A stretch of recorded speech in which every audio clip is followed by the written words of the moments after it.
వర్ణమాలలోని అక్షరాలు తీసుకొని ప్రాసపదాలు రాసినాం కదా, అక ఇక ఉక అని రాసినాం కదా. తర్వాత ఏం రాసినాం, వర్ణమాల అయిపోయినాక సరళ పదాలు అయిపోయినాక గుణింతాలు రాసినాం. గుణింతాలు అంటే కక కాక కిక కీక కగ కాగా కిగ కీగా, అవునా? లేదా గమ గామ గిమ గీమ, ఇట్లా ఏ అక్షరమైనా తీసుకున్నాం. గుణింతాలన్నీ కూడా రాసినాం. గుణింతాలు వచ్చేసినాయి. ద్విత్వాలు, ద్విత్వం అంటే ఒత్తినం. ఒత్తినం అంటే ఎట్లా తీసుకున్నాం, అక్క ఆ అక్క లేదు, మళ్ళా చెప్పినాం కదా అక్క ఉంటుంది. కానీ ఆ అక్క అంటే కాను అదే అక్షరం దో, ఏక్ దో, ద్విత్వం ఒత్తినం. కానీ ఆ అక్క అని ఒత్తరారు, అది అర్థం లేదు. మనం దూరం ఉన్నదాన్ని ఒత్తడం అనేది ఈ చేయి చాపిన తర్వాత ఇట్లా ఒత్తితే బలం ఉండదు. ఇది కూడా అంతే, ఆ అన్నాక ఇక దీన్ని ఏడొత్తుతావు. కాబట్టి ఇవి రాసినాక మనం దేంతో ఒత్తొచ్చు, ఇక్క ఉక్క ఎక్క రొక్క ఒక్క కక్క గక్క చక్క టక్క డక్క మక్క అని అన్ని అక్షరాలతో వచ్చినాం. అన్ని అక్షరాలు వచ్చినాయి మీకు. ఆ ద్విత్వం ఏందో వచ్చిన అగ్గ ఇగ్గ అమ్మ అమ్మ ఇమ్మ కొమ్మ అని బొమ్మ, ఏదైనా గుణింత అక్షరాలు ఎన్ని ఉంటాయి, చాలా ఉంటాయి. ఓన్లీ గుణితాక్షరం అంటే ఇది ఒకటే కాదు. ఇప్పుడు కా గుణితం అంటే కా కా కి, ఇదే కాకుండా ఈ ఇవన్నీ గుణితాక్షరాలుగా. కా గుణితంలో చాలా గుణితాక్షరాలు ఉంటాయి, మళ్ళీ గా గుణితంలో చాలా గుణితాక్షరాలు ఉంటాయి. ఇలా ఎన్నో గుణితాక్షరాలతోటి మనం ఒత్తినం. అంటే మనం దీర్ఘం అంటే ఇట్లా మన చేయని ఇట్లా సాప్ ఇట్లా ఒత్తితే ఎంతైతే కష్టమవుతుందో అలా దీర్ఘ అక్షరాలతోటి మనం ఒత్తరాదు. ఇప్పుడు ముఖ్యమైనది మనం నేర్చుకోవాలి సంయుక్త పదాలు. సంయుక్తం అంటే ఏంది, ఒక హల్లుకు మరో హల్లుకు. ఎలాగైనా ద్విత్వం అంటే ఒక అదే హల్లు అదే ఒత్తి. అక్క అంటే కాను కానే వచ్చింది, గానే వచ్చిండు, చానే వచ్చిండు. నన్ను నేనే ఒత్తుకుంటున్నా, నా చెయ్యిని నేనే ఒత్తుకుంటా, నాకేం ప్రాబ్లం లేదు. ఒత్తినం ఇది వేరు. అదే అక్షరం నేను మనిషి, నేనే రమేష్నే ఒత్తుకుంటున్నా, నో ప్రాబ్లం, అవునా? కానీ ఇప్పుడు ఏమేం కావాలంటే ఈ సంయుక్తం అంటే ఒక హల్లుకు ఇంకో హల్లు, అంటే ఒక దోస్తుకు ఇంకో దోస్తు సపోర్ట్ కావాలి. వాళ్ళిద్దరు కలిసిపోయి ఒకటే మాట మాట్లాడతారు. అరే మనం సార్ కాడికి పోయినప్పుడు ఒక్కటే మాట మాట్లాడాలి. ఏదైనా మా మమ్మీ కాడైనా డాడీ కాడైనా నువ్వు ఒక మాట నేను ఒక మాట చెప్పినా అనుకో, ఇక మన పెళ్ళి అవుతుందిరా. సరే రాసుకున్నావారా అంటే రాసుకున్నా అని ఇద్దరం ఒకటేసారి చెప్పాలి. ఉదాహరణకు ఇప్పుడు లానే ఉంది, లాకు కావొత్తుంది, అవునా? మామూలుగా ఇది ఆ రాస్తే అల్కా అవుతుంది అనొచ్చు కదా, ఈ రాస్తే ఇల్కా అవుతుంది. అయితే ఫస్ట్ ఇవి ఎలా వస్తాయో చెప్తా చూడండి. మామూలుగా అల్కా అంటే ఏంది, ఆ లా క. అల్కా అనేది ఎన్ని అక్షరాల పదం, రెండే ఉన్నాయి అక్షరాలు, ఇదొక అల్క.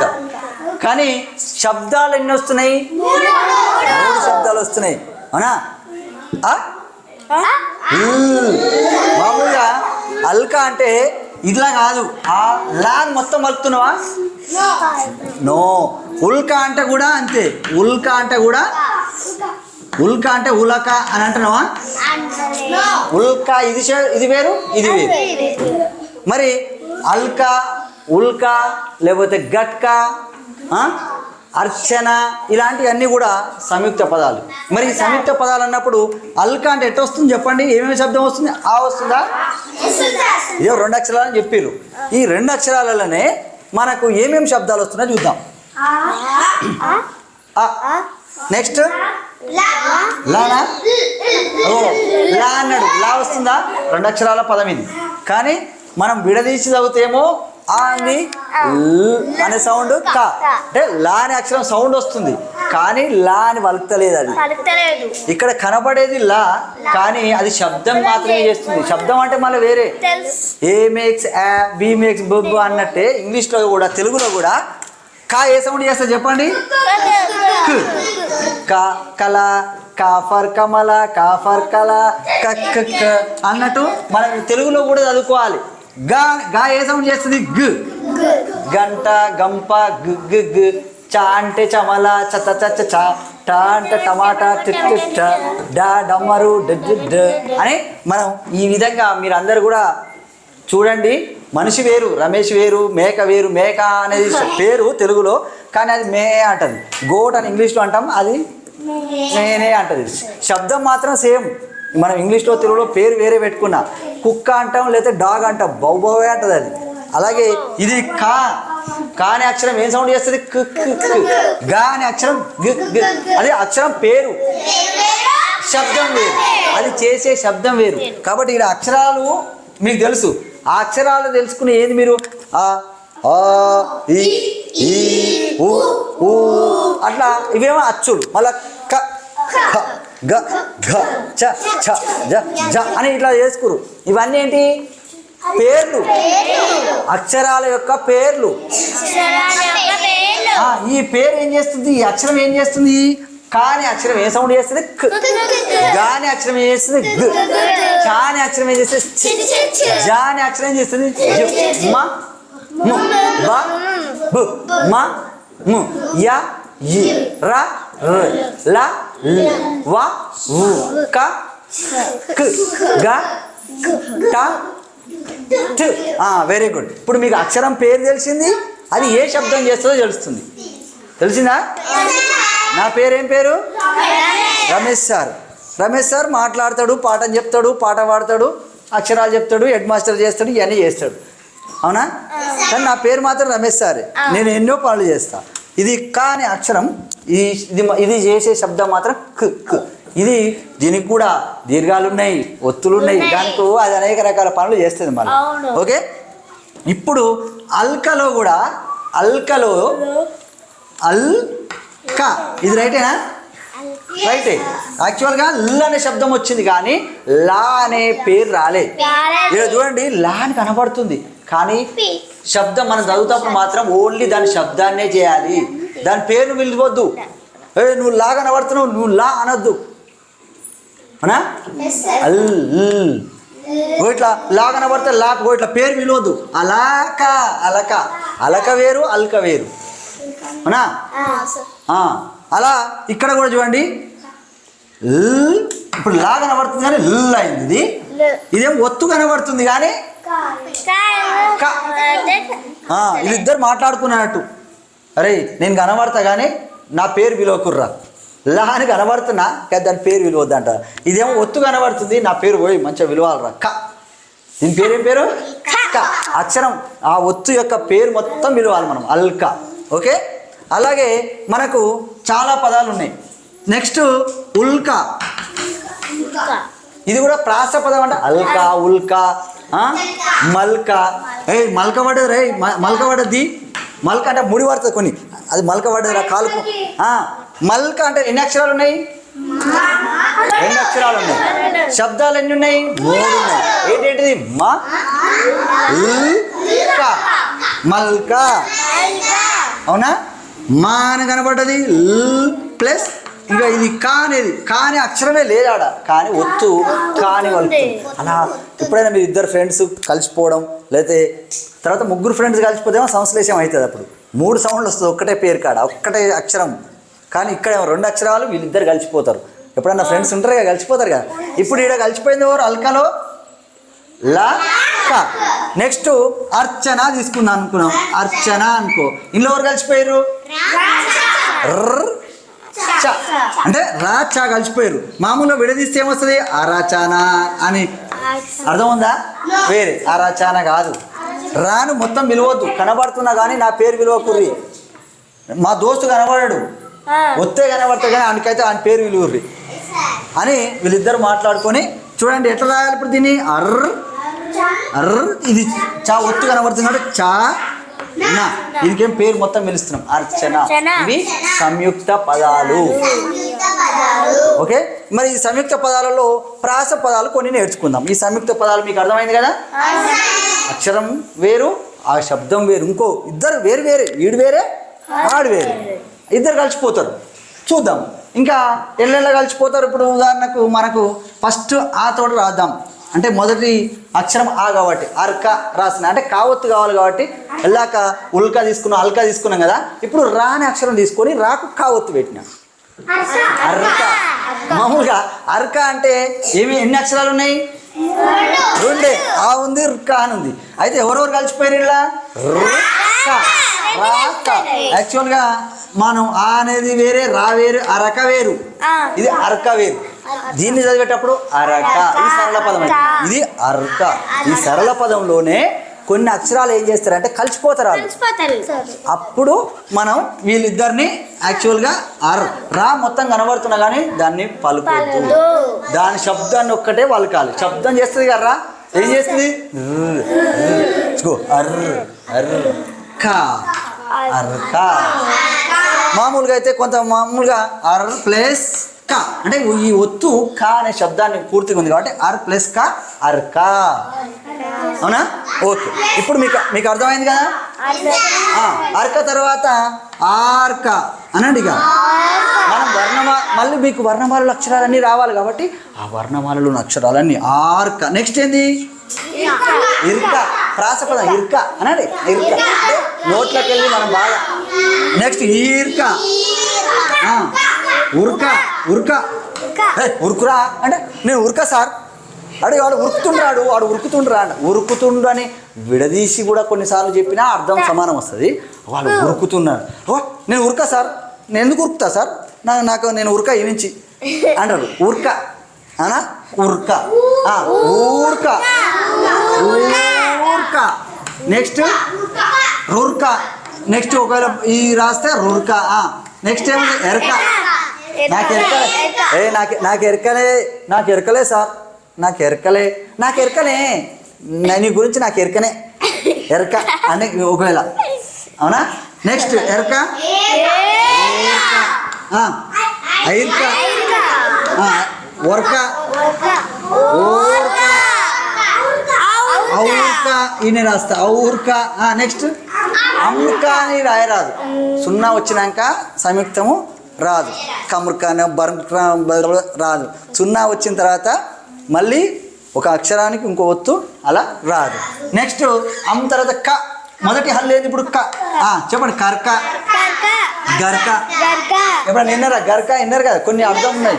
గర్క అంటే ఏంది? మామూలుగా ఎప్పుడన్నా గడ్డి గర్క గడ్డి ఉంటుంది, గ్రహణం పట్టినప్పుడు లేదా మన వినాయకుని పూజ అప్పుడు కూడా గర్క గడ్డి వేస్తారు. అగో గర్క, అదే గర్క. కొంతమంది గుర్క పెడతారు, నిద్రపోతారు, గుర్క పెడతారు. అయితే మనము ఈ సంయుక్త పదాలు రాసేటప్పుడు ఇంకా ఎన్నైనా రాయొచ్చు. గుణింత అక్షరాలు తీసుకోవచ్చు, వర్ణమాలలోని అక్షరాలు ఇప్పుడు తీసుకుంటున్నా, తర్వాత గుణింత అక్షరాలు కూడా తీసుకోవచ్చు మనం. అవునా? గర్క, గుర్క, లేకపోతే గిర్క. అవునా? గిర్క కూడా ఉంటుంది, గిర్క, చర్క అట్లా. నెక్స్ట్ ఇప్పుడు గర్క. గర్క తర్వాత రెండో మహాప్రాణాక్షరము తీసుకోవచ్చు కూడా, మహాప్రాణాక్షరం కూడా తీసుకుందాం. ఈ సంయుక్త పదాలకు తీసుకోవచ్చు. గర్క గర్క. రెండో మహాప్రాణాక్షరం రాయలేదు ఇక్కడ, కర్క అని కూడా రాయొచ్చు, గర్క. నెక్స్ట్ చర్క. చర్క చర్క చక్రం. నెక్స్ట్ చర్క. నెక్స్ట్ జర్క. జర్క. నెక్స్ట్ జర్క. మహాప్రాణాక్షరం జర్క అంటే మీకు అన్ని రావాలి. నెక్స్ట్ టర్క. ఈ మహాప్రాణాక్షరం రాదు కాబట్టి మనం పలకడానికి మాత్రమే టర్క. టర్క. డర్క. ఢర్క. వద్దు, అనా ఎప్పుడైనా మొదటిగా రాదు. తర్క. ఈ రెండో ఇది కూడా రాదు ఎప్పుడు. ఈ మహాప్రాణాక్షరంలో రెండో థా కానీ ఎప్పుడు ముందుగా ఎప్పుడు రాదు. ఓకే. నెక్స్ట్ దర్క. ధర్క. తర్వాత నర్క. నేను నరక సార్ అంటారు. మామూలు కొంతమంది కొన్నిసార్లు కలుపుతారు, నేను నరకాను అని వేరుగా అంటారు. నేను నరక సార్. అరే నరకరా, అది దాని నరకు, ఆ చెట్టు నరక, అది మొత్తం కుచ్చుకపోతే నరకరా అంటారు. నరక సార్ అని కలిపి చెప్తారు. ఒకసారి కొన్ని ఏమో విడదీస్తారు. అలా ఎవరైతే కలిపి చెప్తామో, అవునా? ఇంగ్లీష్లో కూడా బల్బ్ అంటే ల్బ్ కలిసిపోతాయి. బ్లెండింగ్ అంటాం. బ్లెండింగ్ అంటే రెండు కలిస్తాయి, కొన్నిసార్లు మూడు కలుస్తాయి. అవునా? క్లాస్ అని అంటారు. సిఎల్ కలిసిపోతాయి, క్లాస్. అవునా? గ్రాస్. గ్రాస్ అంటే గ్ర్, జిఆర్ కలిసి గ్ర్ అయితే గ్ర్, గ్రాస్. ఓకే. ఇట్లా నరక. తర్వాత పర్క. పర్క. పర్క పిల్లలు ఉంటాయి, చిన్న చేపలు ఉంటాయి. పర్క. ఫర్క. ఫర్క. బర్క. భర్క. మర్క. మేక మర్క అంటాం. మేక మర్క తీసుకురా, మేక మర్క పోతుందిరా మర్క. ఎర్క. మాయా తద రర్క. లర్క. వర్క. శర్క. సర్క. అది కూడా రాయొచ్చు. శర్క అని ఇది కూడా రాయొచ్చు. శర్క, సర్క, హర్క క్షర్క క్షర్క అనండి క్షర్క. అంటే మీ పెదాలు బాగా మీ టంగ్ కూడా నాలుక అన్నిటిని కూడా పలకరావాలి. ఇప్పుడు నేను రాని తీసుకొని ఇన్ని తీరు రాసి ఇవన్నీ ప్రాస పదాలు అర్క ఆర్క ఇర్క ఈర్క ఉర్క ఊర్క ఇట్లా ఉంది కదా. ఇప్పుడు రాకు కావత్తు తీసుకున్నా కదా, గావత్తు తీసుకుందాం. అర్క ఇప్పుడు గావత్తు పెట్టినా అనుకో అర్గ ఆర్గ. ఈ విధంగా మొత్తం ఇవన్నీ ఒత్తులు తీసేసి ఈర్గా ఊర్గా ఊర్గా అవునా రుర్గా ఏర్గనా రుర్గా ఎర్గా ఎర్గా ఏర్గా ఏర్గా ఇది ఏర్గా ఇది ఎరుగుడు ఐర్గా ఓర్గా ఒర్గా ఓర్గా ఔర్గా కర్గా ఖర్గా గర్గా చర్గా అని ఇట్లా వస్తాయి. ఇలా మీరు రేపు ప్రాస పదాలలో భాగంగా ఈ సంయుక్త పదాలను మీరు గావత్తు తర్వాత ఏమొత్తు తీసుకోవాలి, చావత్తు. మళ్ళీ అని చెప్పారు అర్చ చెప్పండి. మామూలు అర్చన అవుతుంది అర్చ. ఎడ కూడా ఎవరో కలిసి మూడు అక్షరాలు ఉన్నాయి కానీ 4 సౌండ్లు ఉన్నాయి. అర్చన అర్చన 4 శబ్దాలు ఉన్నాయి. అర్చన ఈ నాది చేస్తే ఒకవేళ ఇట్లా కూడా పెట్టవచ్చు అర్చన. ఇవన్నీ ప్రాస పదాలు అవుతుంది. ఇర్చన సరే నా కానీ తర్వాత ఇర్చ ఈర్చ అనండి ఉర్చ ఊర్చ. అర్థమైంది ఇట్లా రాయడం. ఈ రా అనే అక్షరం తీసుకున్నాం, వర్ణమాలలో మొదటి అక్షరాలు తీసుకున్నాం. దీనికే ఇక చావత్తు తర్వాత ఏముంది జావత్తు అర్జన అర్జ చెప్పురి ఆర్జన ఆర్జ నా లేదు ఇప్పుడు ఆడ ఇర్జ ఈర్జ ఉర్జ ఊర్జ ఇలా. మన జావత్ అయిపోయినాక మీకు బాగా జావత్ అయిపోయిన టావత్తు అర్ట ఇర్ట ఉర్ట టావత్త డావత్తు అర్డ అర్డ ఆర్డ. ఓకే ఆర్డరు లేదా ఇట్లా పెట్టుకోవచ్చు ఆర్డరు డావత్తు ఆర్డరు ఈ ఇద్దరు ఈ ఇద్దరు ఉడ్డరు ఊడరు.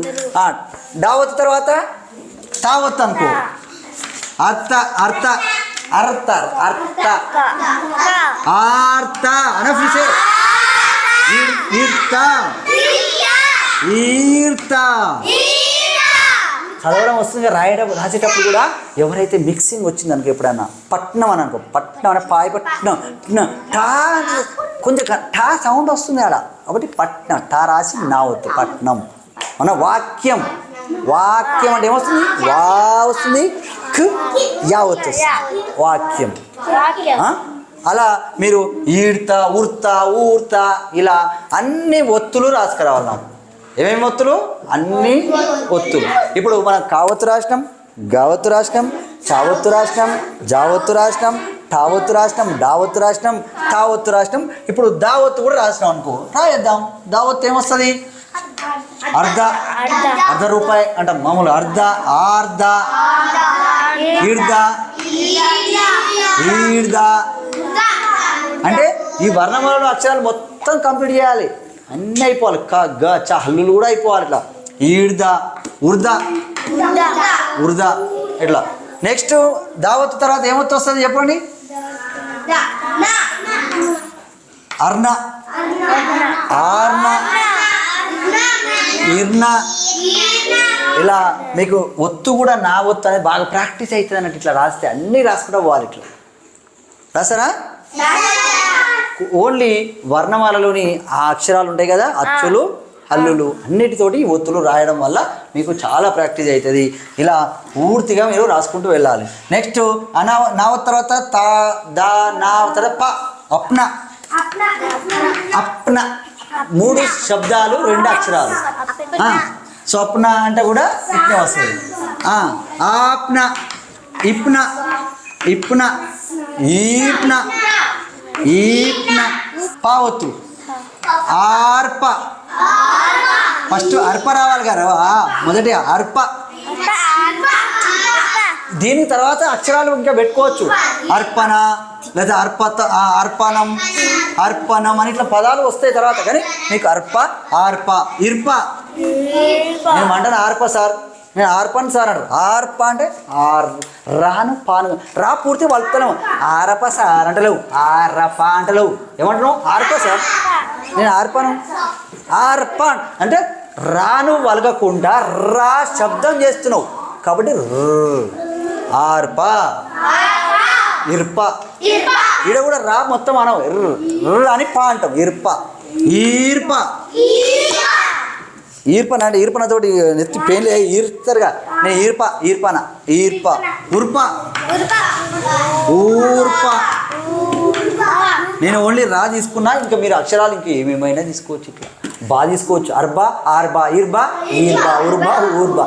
ఇలా మావత్తు తీసుకున్నాను అనుకో. అర్మ, ఆర్మ, ఇర్మ, ఈర్మ, ఉర్మ, ఊర్మ, కర్మ. కా తీసుకుంటే కర్మ. నా కర్మరా నాయన మీతోటి. ఇవేమో హల్లులతో స్టార్ట్ చేస్తాం. మావత్తు తీసుకున్నాను. కర్మ, గర్మ అంటే హల్లులు మొత్తం మారుస్తున్నాం. చర్మ. సున్న పెడితే చర్మం. నా చర్మం ఎంత ఇలా ఉంది, శుభ్రంగా ఉంది. చర్మం. జర్మ. జా తీసుకుంటే జర్మ, టా తీసుకుంటే టర్మ, డా తీసుకుంటే డర్మ, దా తీసుకుంటే ధర్మ. ధర్మం. నేను ధర్మం కోసమే పనిచేస్తా. అర్థమైందా? ఇవి ఈ ప్రాస పదాలలో సంయుక్త పదాలతోటి మనము పూర్తిగా మీకు ఈ సంయుక్తం ఎందుకు వచ్చింది అని ఎవరైనా ఇద్దరు రెండు అక్షరాలు కలిసిపోయినప్పుడు మనం ఒకేసారి పలికినప్పుడు నోట్లోకి వెళ్ళి మనం ఈ సంయుక్తాన్ని రాస్తాం. ఓకేనా? ఇవి ప్రాస పదాలలో ఉన్న సంయుక్త పదాలు. ఇవన్నీ కూడా మీరు రాసుకొని రావాలి. వస్తారా? ఓకే.